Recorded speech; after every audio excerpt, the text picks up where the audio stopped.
Imagine you're standing at the base of a massive mountain. The air is still. The path before you is steep, rocky, and daunting.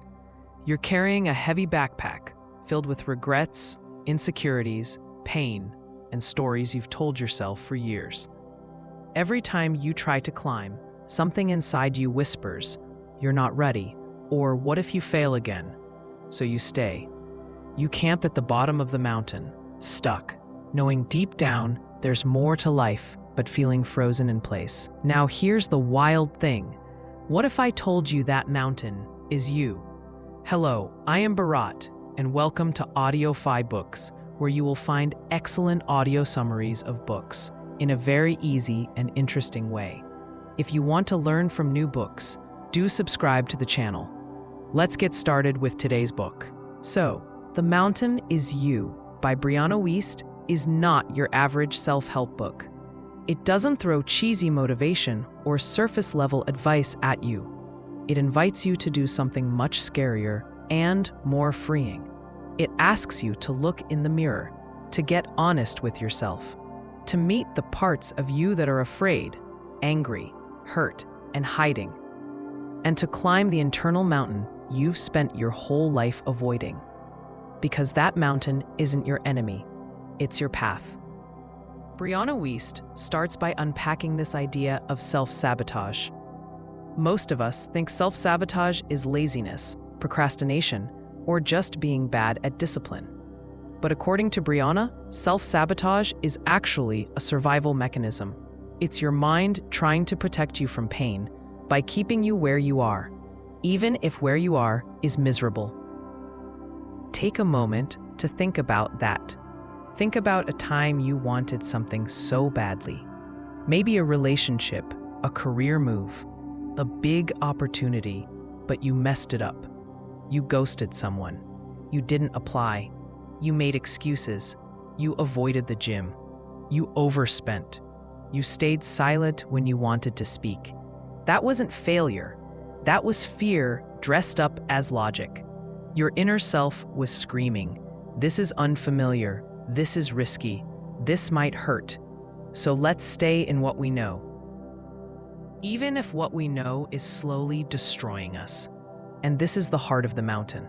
The inner blocks, the emotional clutter, the outdated beliefs that keep us repeating the same loops. Brianna calls this adaptive resistance. Basically, your mind adapts to whatever feels safe, even if it's chaos.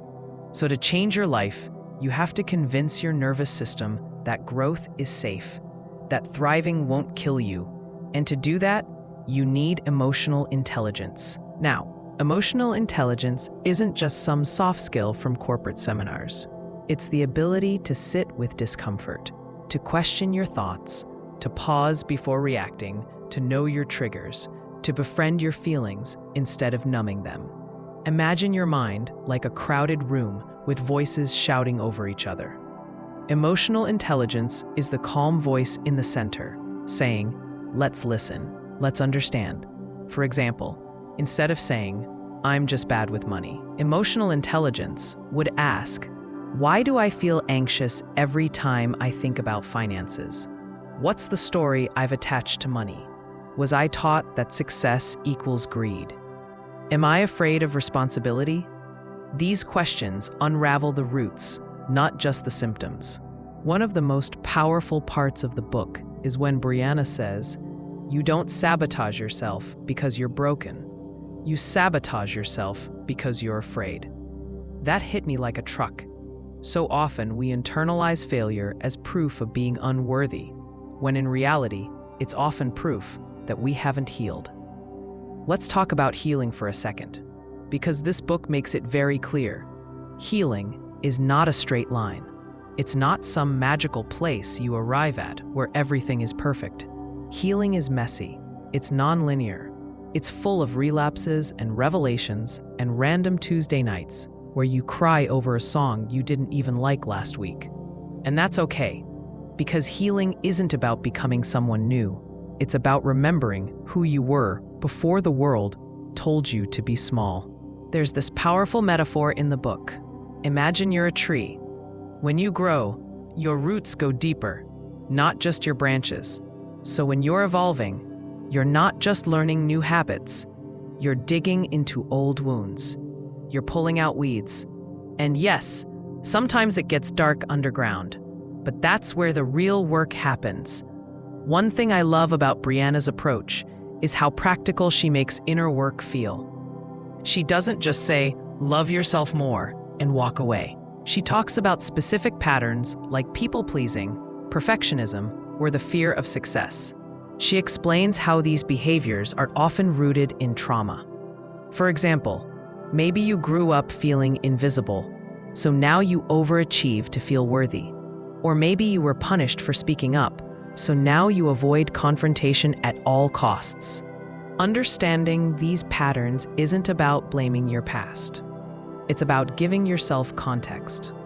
Because once you understand why you do something, you can start choosing differently.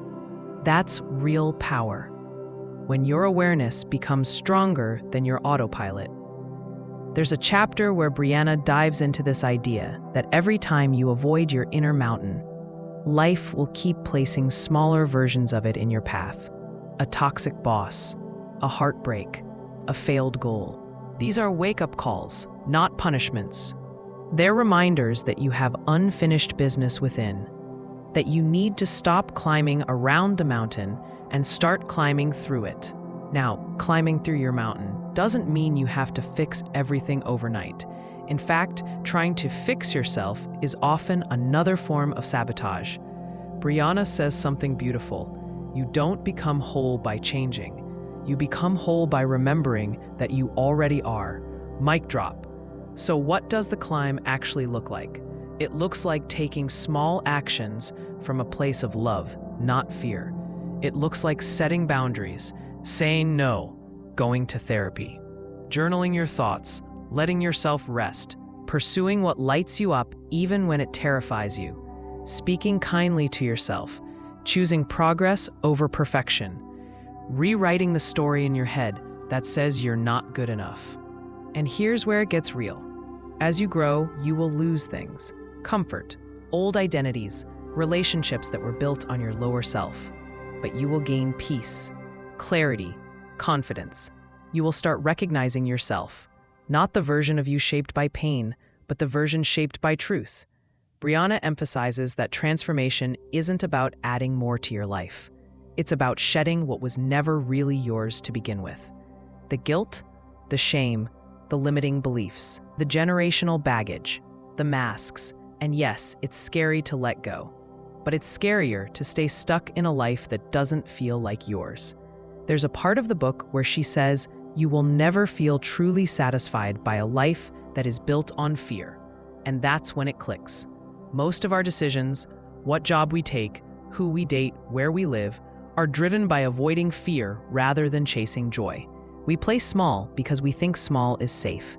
But what if small is just familiar? To climb your mountain, you have to believe that joy is safe, that success is safe, that love is safe, that being seen is safe. And yes, your inner critic will fight you on this. It will say, don't get your hopes up, or you always mess things up. But that voice isn't truth, it's trauma. You can thank it for trying to protect you, but you don't have to let it drive the car anymore. By the end of this book, you feel like Brianna isn't just giving advice, she's holding your hand. She's reminding you that you are not weak for struggling.